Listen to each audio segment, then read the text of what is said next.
Another story in the US that continues to flare up concerns how social media platforms deal with content they feel is incorrect or inappropriate. This issue is back because of Twitter and Facebook's decision to restrict access to this story in the New York Post. This is a big deal. It's the first time a social media company has proactively blocked an article from a major mainstream news organisation. The New York Post is a newspaper and website owned by Rupert Murdoch. The story in question was provided to the Post by Donald Trump's lawyer Rudy Giuliani, and it alleges a direct link between Joe Biden and Joe Biden's son's business dealings in Ukraine. It includes a cache of emails and other data purportedly from a laptop owned by Hunter Biden, but which was left at a repair shop in Delaware. But there are a number of major holes in this story, which is why Twitter and Facebook are both restricting how it's being shared.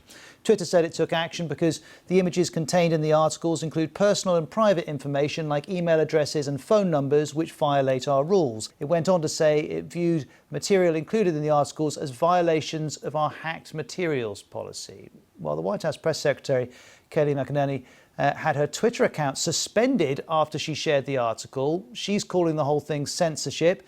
And Donald Trump also turned to this at his rally in Iowa last night. Good, Kaylee. She's so great. She's incredible. They closed down her account. She's the White House press secretary because she's reporting the truth.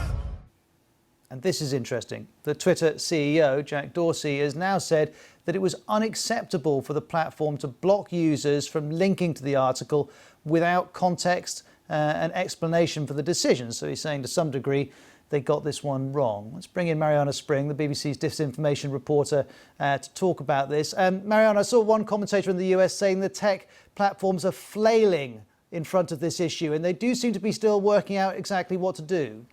Yeah, definitely. There's increasing pressure on social media sites to tackle misinformation in the build-up to the US election, and hence why we've seen a number of tweets, posts from both Trump and Biden's campaigns being labelled in recent weeks. But this is a whole different thing. This is a decision to limit the spread of a mainstream news article, which makes a number of allegations which people are questioning, but nonetheless is seen as a step forward in what Twitter and Facebook decide to do. Facebook's action was less surprising because they tend to deprioritize stories until they've been checked by third-party fact checkers, and then they allow them to be shared more widely. Whereas Twitter's decision to label this link with a pop-up, which essentially says this could be harmful, don't click on it, was taken very badly by a number of Republican supporters, and not just those really, ardent pro-Trump supporters, but actually more moderate Republicans who felt like this was Twitter and Facebook overstepping their mark. Twitter later went on to explain, as you say, that this was to do with privacy,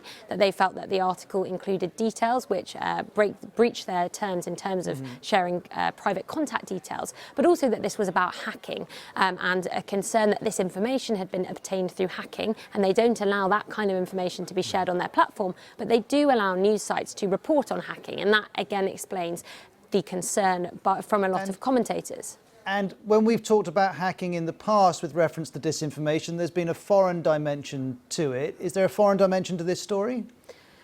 At the moment, we can't answer that question. We don't know, and that is the case with a number of disinformation campaigns we've seen in the build-up to this election. But it is something we know has happened in the past. Russian actors have been involved in hacking operations which have produced information that people fear could have interfered with or impacted voters and the election. And I think that explains the knee-jerk reaction from Twitter. But nonetheless, you can see that this has led to another escalation in this battle, not only between social media sites and disinformation on their platforms, but between social media sites and Trump, specifically between Twitter and Trump. And it will be interesting to see in the weeks ahead how they continue. Obviously, Twitter's apologized in this instance, but where do they draw the line and what responsibility do they have when it comes to tackling political disinformation in particular?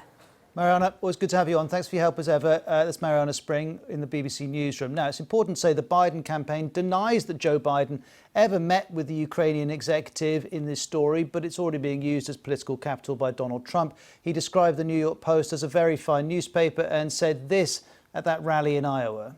Now we can see clearly that Biden is a corrupt politician who shouldn't even be allowed to run for the presidency. Well, let's bring back in Anthony Zerka. Anthony, these stories become so complex, so multifaceted. I sometimes struggle to kind of work out what their political impact is.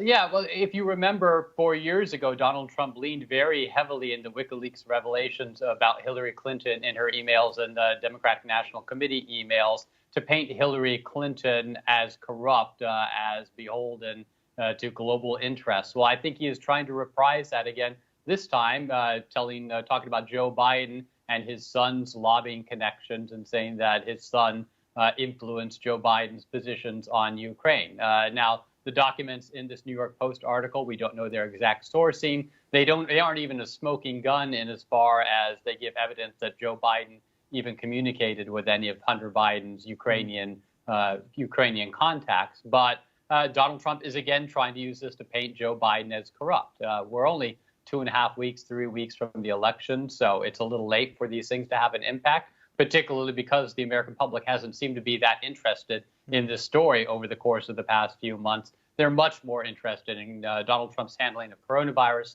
and the economy. So I would downplay the impact of this unless there are more revelations to come.